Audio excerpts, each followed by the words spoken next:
আপনাদের এখানে একটা আমি বলবো ছোট একটি মসজিদ করতে আসছি। মসজিদ কিন্তু আল্লাহর ঘর, এটা আল্লাহর ঘর না, এটা কারোর বাড়ি ঘর বানাচ্ছেন। তাই মসজিদ বানাতে গেলে এলাকাবাসী সকলে মিলে একসঙ্গে মসজিদটা পান। তাই আমি আহ্বান জানাবো এখানকার প্রতিটি মানুষকে, এই এলাকার যারা যারা আছেন সকলে মিলে আজকের পরে একসাথে বসে মসজিদের নাম বলেন, মসজিদটা কেমনে করলে ভালো হবে এইভাবে আপনারা তৈরি করেন। এবং মসজিদের কমিটিও এলাকাবাসী আপনারা মিলে এই কমিটিতে আপনারা করেন ইনশাল্লাহ। ঠিক আছে? আপনাদের মধ্যে কোনো সমস্যা হবে?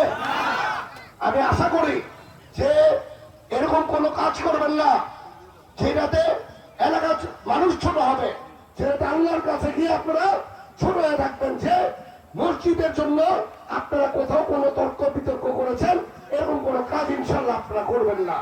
আমি জানি রূপগঞ্জের মানুষ ধর্মপ্রিয় মানুষ, রূপগঞ্জের মানুষ একত্রে থাকার মানুষ, রূপগঞ্জের মানুষ একসাথে কাঁধে কাঁধ মিলে চলার মানুষ। তাই আমি আহ্বান জানাবো, আমি এই মসজিদের আজকে কাজের উদ্বোধনটা করে যাব, কিন্তু আপনারা কাঁধে কাঁধ মিলে এলাকাবাসী সবসময় একসাথে চলবেন, এটা হলো আমার আহ্বান। আপনারা কি একসাথে চলবেন? সবাই হাত তুলেন তো, পিছনে মানুষজন সবাই হাত তুলেন তো।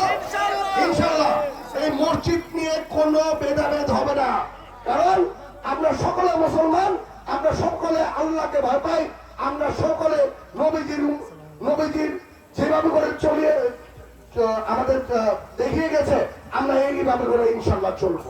যাক, আমি মাত্র 2 মাস হয়েছে, আপনাদের একটি ছোট দায়িত্ব আমি বলবো, আল্লাহ যদি চায় আপনাদের এই ছোট দায়িত্বকে বড় করে আপনাদেরকে কোনো অবদান আপনাদেরকে আমি রাখার চেষ্টা করব।